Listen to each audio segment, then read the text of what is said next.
आज हम लोग देखेंगे कि एयर क्या होता है, मतलब हवा क्या होता है।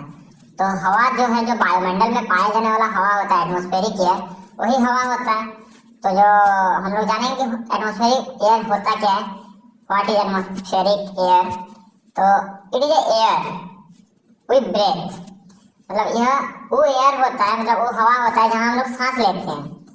Dry atmospheric air is a mixture of some gases, जो सूखा सूखा मतलब हवा होता है जिसमें नमी नहीं रहता है, उसका मतलब उसमें होता है कि उसमें कुछ गैसेस का मिश्रण रहता है। जैसे कि आप लोग जानते ही होंगे कि नाइट्रोजन रहता है, उसके बाद ऑक्सीजन रहता है, कार्बन डाइऑक्साइड रहता है। तो यह वॉल्यूम में रहता है, उसका वॉल्यूम जो होता है वो वॉल्यूम में रहता है वो। और ये कंपोज मेनली इसी से, यही सबसे कंपोज होके बनता है। ऑक्सीजन हो गया, नाइट्रोजन हो गया, कार्बन डाइऑक्साइड हो गया। तो हम लोग देखेंगे कि कौन कितना परसेंट रहता है एयर में। तो जो ऑक्सीजन हो गया वो 20.93% रहता है एयर में। उसके बाद नाइट्रोजन जो हो गया वो 79.04% रहता है। और कार्बन डाइऑक्साइड जो हो गया 0.03% रहता है। बाकी राउंड नंबर में ऑक्सीजन रहता है 21%, नाइट्रोजन रहता है 78% और कार्बन डाइऑक्साइड रहता है 1%। बाकी जहाँ ड्राई एयर नहीं है, मतलब थोड़ा बहुत नमी आ गया है एयर में, तो उसमें कुछ वाटर वेपर आ जाएंगे, तो 1 से 2% इधर उधर होगा सबका, मतलब परसेंट में। तो बाकी इसके आगे हम लोग देखेंगे। अभी हम लोग देखेंगे कि ऑक्सीजन परसेंटेज जब रिड्यूस होता है तो उसका कैसा इफेक्ट किसी मैन या किसी आदमी के ऊपर पड़ता है। तो effect of reduce oxygen in air on man. तो ऑक्सीजन परसेंट 21% होता है, आप लोग जानते ही हैं, लिखा हुआ है ऊपर। अभी अगर 21% से कम हुआ 19%, तो काम चल जाता है, लेकिन उसमें फास्ट ब्रीथ लेना पड़ता है, मतलब फास्टर ब्रीथ करना पड़ता है। उसके बाद अगर 70% हो गया तो भी काम चल सकता है फास्टर एंड डीपर ब्रीथिंग के सहारे। बाकी जब 15% हो जाएगा उस समय काम नहीं चलेगा, क्योंकि 17% से जब काम होता है वो डेंजरस जोन होता है ऑक्सीजन का। तो 15% जब हो जाएगा उसमें डेजनेस होने लगेगा, मतलब चक्कर आने लगेगा डिजनेस में। उसका बजिंग इन ईयर, कानों में झंझनाहट आने लगेगा, होने लगेगा। उसके बाद रैपिड हार्ट बीट, दिल की धड़कन तेज होने लगेगी, हृदय गति तेज होने लगेगा।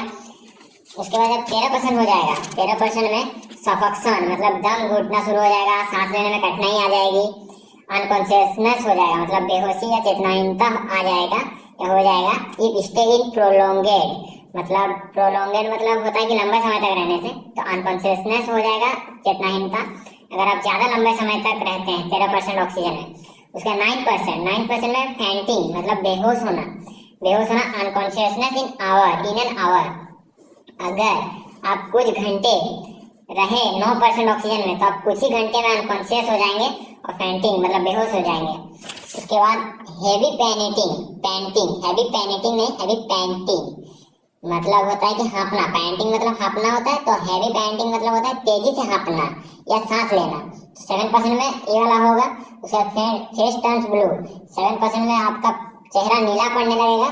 सेंसेस बिकम वेरी डल, जो आपका सेंसेस है, जो सीरा सब बोलते हैं हम लोग, वो मतलब मंद, मतलब उसका जो रक्त प्रवाह का संचालन का जो काम है वो कम होने लगेगा।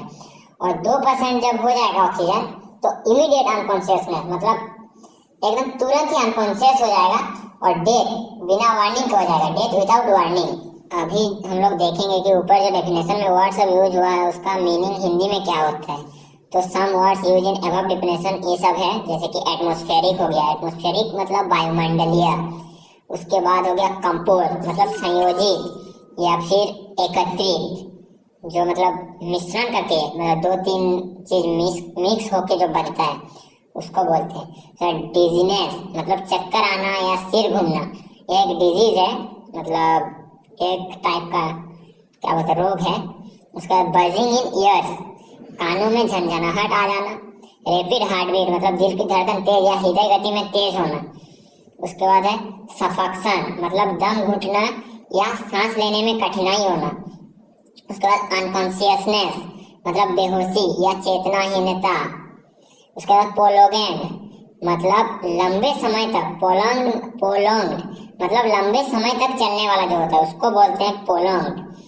उसके बाद होता है फैंटिंग, फैंटिंग मतलब होता है बेहोश होना या मूर्छित होना। उसके बाद होता है पैंटिंग, पैंटिंग मतलब होता है हाँपना या तेज से सांस लेना, उसको बोलते हैं, या सांस फूलना, तो सबको बोलते हैं पैंटिंग। उसके बाद होता है डल, मतलब मंद या धुंधला, जिसको हम लोग बोलते हैं कि फोटो में डलनेस आ गया, यानी कि उसमें धुंधलाहट आ गया, ब्लर टाइप हो गया, तो वो है डल।